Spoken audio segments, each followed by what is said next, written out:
Il existe une misogynie intégrée d'une ampleur considérable. Il est crucial de reconnaître que certaines femmes, tout comme certains hommes, sont susceptibles d'adopter des attitudes misogynes. La misogynie n'est pas exclusivement l'apanage du genre masculin. De nombreuses femmes sont malheureusement affectées par une misogynie intégrée, a souligné Lio lors de son intervention sur France 5 ce samedi. L'artiste était l'invité d'Aurélie Casse sur le plateau de C'est l'Hebdo, sollicitée pour réagir à l'affaire Gérard Depardieu. Elle a également partagé son point de vue sur la tribune controversée en soutien à l'acteur, parue dans Le Figaro.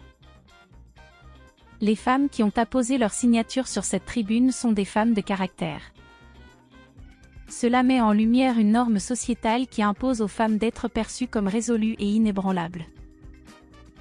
Il semble que la société ne tolère pas la faiblesse chez les femmes, les reléguant ainsi à une position moins défendable.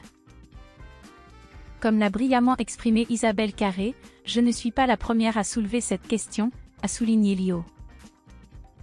Parmi les signataires de cette tribune figure Nadine Trintignant, la mère de Marie Trintignant, qui entretenait une amitié avec Lio.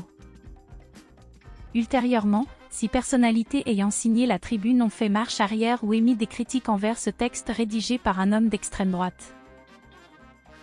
Nadine Trintignant elle-même a reconnu avoir commis une grave erreur. Selon Lio, qui a apposé sa signature sur une contre-tribune, Jacques Weber est le seul à s'être rétracté de manière justifiée. Elle exprime son regret quant au fait que le désaveu des personnes ayant révoqué leur soutien à la tribune initiale semble être principalement motivé par l'orientation politique d'extrême droite de son auteur, plutôt que par une remise en question intrinsèque de la tribune en question.